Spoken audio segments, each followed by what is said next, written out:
ഇടയ്ക്കിടയ്ക്ക് എന്നെ ആളുകൾ വിളിച്ച് ചോദിക്കാറുണ്ട്, ഹിപ്നോതെറപ്പി നടത്തുന്ന ആരെങ്കിലും സാറിന് അറിയാമോ?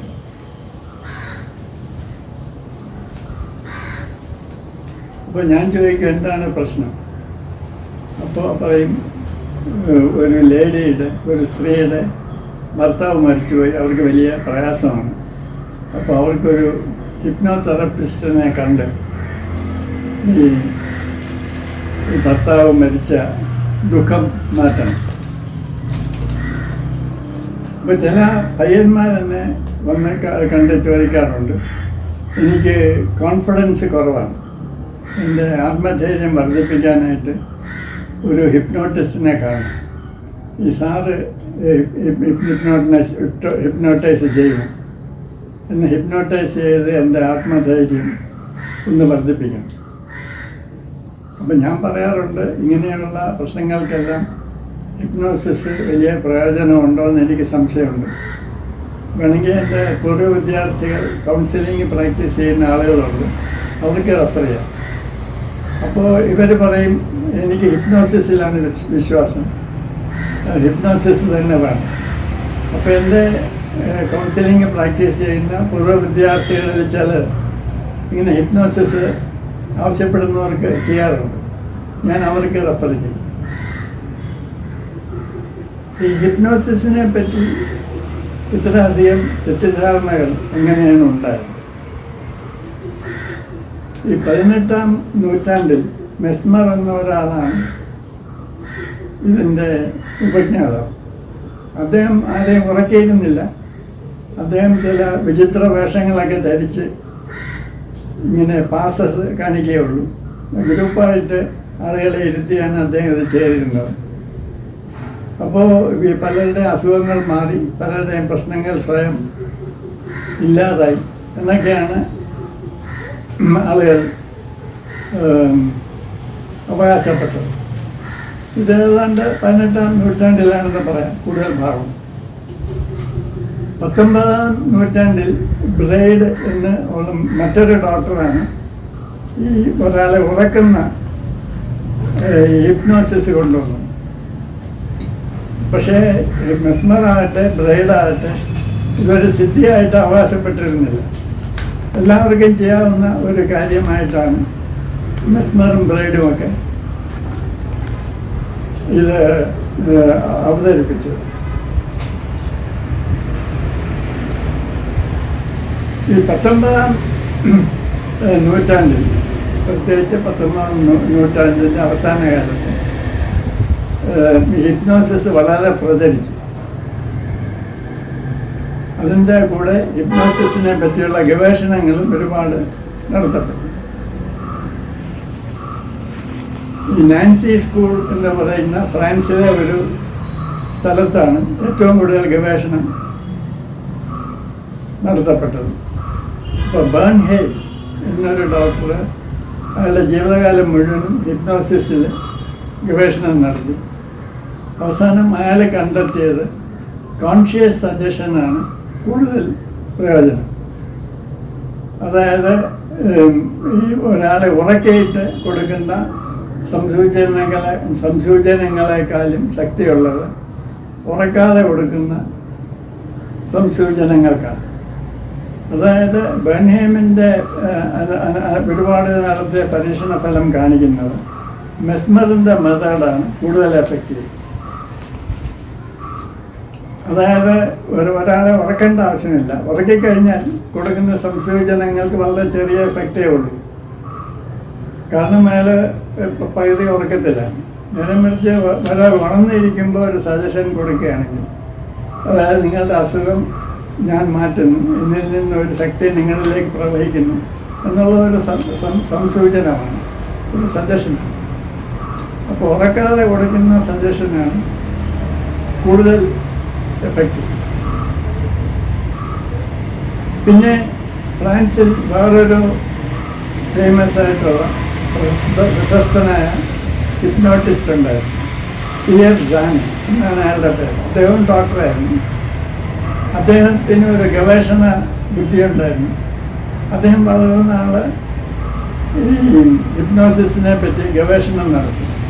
അപ്പോൾ അദ്ദേഹത്തിൻ്റെ കണ്ടുപിടുത്തം ഈ ഉറക്കമെന്ന് പറയുന്നത് കൊണ്ടല്ല അസുഖം മാറുന്നത്, അല്ലെങ്കിൽ ഒരാൾക്ക് മാറ്റം ഉണ്ടാകുന്നത്. നേരെ മറിച്ച് മൊത്തത്തിലുള്ള ഈ ഡോക്ടറും രോഗിയും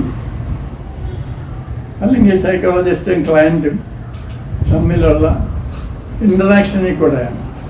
ഇതിന് ഇൻറ്ററാക്ഷണൽ എഫക്റ്റ് എന്ന് വേണമെങ്കിൽ പറയാം.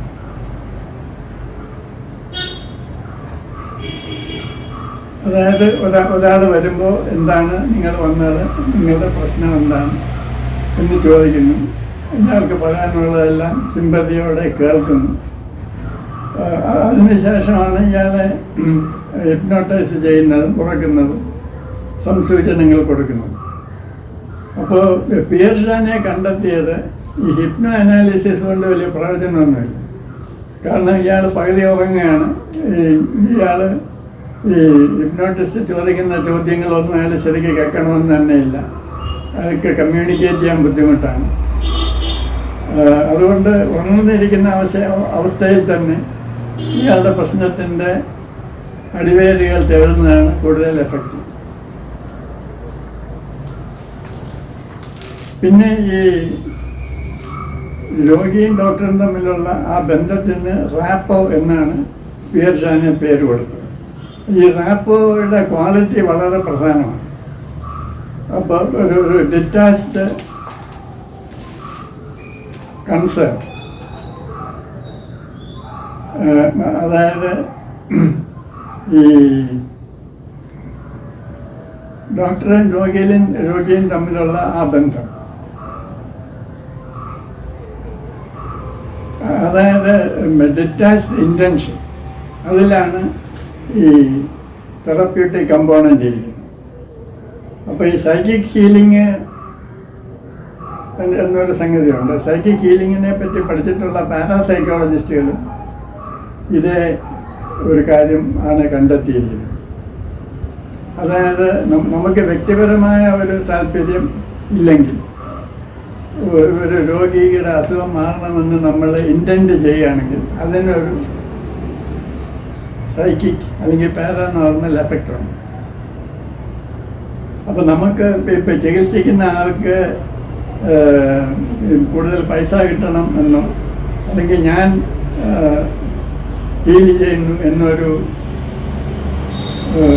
ഈഗോയിസ്റ്റിക് ആയിട്ടുള്ള ഒരു ചിന്ത ഉണ്ടെങ്കിലോ ഇത് വർക്ക് ചെയ്യില്ല. അപ്പോൾ ഒരു ഡിറ്റാച്ച്ഡ് ഇൻറ്റൻഷനാണ് ഒരു സൈക്കിക് കമ്പോണൻ്റായിട്ട് വർക്ക് ചെയ്യുന്നത്. അപ്പോൾ പിയർഷാനെ പാരാസൈക്കോളജിസ്റ്റ് ആയിരുന്നില്ല, അദ്ദേഹം ഈ പാരാനോർമലിലേക്കൊന്നും പോകുന്നില്ല. പക്ഷെ അദ്ദേഹത്തിൻ്റെ കണ്ടെത്തൽ ഈ റാപ്പോ, അതിൻ്റെ ക്വാളിറ്റിക്കാണ് ഒരു ഹീലിംഗ് പവറുള്ളത്. അതായത് ഹിപ്നോസിസ് എന്ന് പറയുന്നത് രോഗിയും ഡോക്ടറെയും തമ്മിൽ കണക്ട് ചെയ്യാനായിട്ടുള്ള ഒരു മീൻസ് മാത്രമാണ്. ഈ രോഗിയെ ഉറക്കുന്നു എന്നുള്ളത് കൊണ്ട് പ്രത്യേകിച്ച് വിശേഷമൊന്നുമില്ല. അവസാനം ഫ്രോയിഡ് ആണ് ഹിപ്നോസിസിനെ പൂർണ്ണമായി സൈക്കോളജിയിൽ നിന്ന് മാറ്റാൻ കാരണം.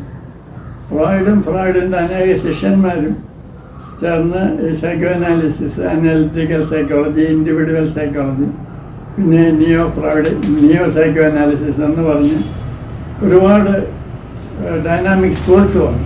അപ്പോൾ ഇവരാരും തന്നെ ഹിപ്നോസിസ് ഉപയോഗിച്ചില്ല. അങ്ങനെയാണ് ഹിപ്നോസിസ് ഏതാണ്ട് കംപ്ലീറ്റ് ആയിട്ട് സൈക്കോളജിയിൽ നിന്ന് പോയത്. അപ്പോൾ ഇന്നും പൊതുജനങ്ങൾക്ക് പലർക്കും ഒരു വിചാരമുണ്ട്, ഈ ഹിപ്നോസിസ് കൊണ്ടാണ് ഏറ്റവും പ്രയോജനം, ഹിപ്നോസിസ് ഒരു അപൂർവ സിദ്ധിയാണ്, അതുള്ളവരുടെ അടുത്ത് പോയാൽ പെട്ടെന്ന് പ്രശ്നം പരിഹരിക്കാം.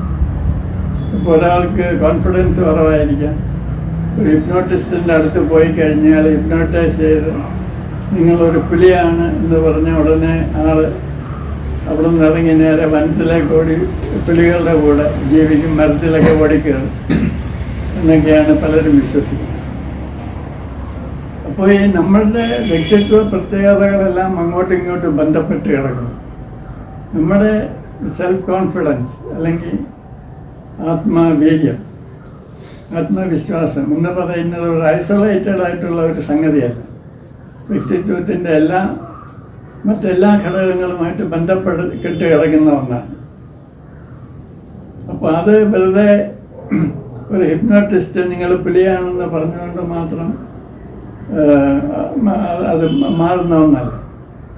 അതുപോലെ തന്നെ ഒരു സ്ത്രീക്ക് ഭർത്താവ് മരിച്ച ദുഃഖം മാറണമെങ്കിൽ അവർ കൂടുതൽ സുഹൃത്തുക്കളുമായിട്ട് ഇടപെടുകയും മറ്റുള്ളവർക്ക് പ്രയോജനമുള്ള കാര്യങ്ങൾ ചെയ്യുകയും ഒക്കെ ചെയ്ത് വേണം ആ ദുഃഖം മാറ്റാൻ. അല്ലെങ്കിൽ ഒരാൾ അവരെ ഉറക്കി നിങ്ങളുടെ ഭർത്താവ് മരിച്ച ദുഃഖം ഇതാ പോയി എന്ന് പറഞ്ഞാൽ പോകുന്ന ഒന്നല്ല. അപ്പോൾ നമ്മൾ നമ്മളുടെ വികാരങ്ങളെ മനസ്സിലാക്കുകയും മാനിക്കുകയുമാണ് വേണ്ടത്. അപ്പോൾ ഇതിന് ഒരു കൗൺസിലിംഗാണ് ആവശ്യം. കൗൺസിലറും ഈ ക്ലയൻറ്റും തമ്മിലുള്ള ആ ബന്ധത്തിൽ കൂടെ ഇക്കാര്യം ചർച്ച ചെയ്യുകയും അങ്ങനെ പ്രശ്നത്തിന് ഒരു പരിഹാരം കണ്ടെത്തുകയുമാണ് വേണ്ടത്. അപ്പോൾ ഈ ഹിപ്നോസിസ് എന്ന് പറയുന്നത് ഇന്നും ഒരു കാച്ച് വേർഡാണ്. ആളുകൾക്ക് ഇതിനെപ്പറ്റി ഒരുപാട് മിഥ്യാധാരണകളുണ്ട്. അതുകൊണ്ട് പ്രാക്ടീസ് ചെയ്യുന്ന സൈക്കോളജിസ്റ്റുകളൊന്നും ഞങ്ങൾ ഹിപ്നോട്ടൈസ് ചെയ്യില്ല എന്ന് പറയില്ല. അപ്പോൾ എൻ്റെ പൂർവ്വ വിദ്യാർത്ഥികൾ തന്നെ നിങ്ങളാരെങ്കിലും ചെന്ന് ചോദിക്കുക നിങ്ങൾ ഹിപ്നോട്ടൈസ് ചെയ്യുമോയെന്ന് ചോദിച്ചാൽ ചെയ്യുമെന്നേ പറയുള്ളൂ. കാരണം ഈ വിശ്വാസത്തിലാണ് പലരും വരുന്നത്. പക്ഷെ യഥാർത്ഥത്തിൽ ആരെങ്കിലും വളരെ നിർബന്ധിക്കുമ്പോൾ മാത്രമേ ഇവരെ ഹിപ്നോട്ടൈസ് ചെയ്യാറുള്ളൂ. കാരണം ഈ ഹിപ്നോസിസിനെ പറ്റിയുള്ള ചരിത്രം നമ്മൾ പരിശോധിക്കുകയാണെങ്കിൽ ഇതൊരു മിഥ്യാധാരണയായിരുന്നു. യഥാർത്ഥത്തിൽ ഒരു കാര്യക്ഷമമായ കൗൺസിലിങ്ങിന് ഹിപ്നോസിസിന് വലിയ പ്രസക്തിയില്ല എന്നുള്ളതാണ് നാം മനസ്സിലാക്കേണ്ട പ്രധാനപ്പെട്ട ഒരു കാര്യം.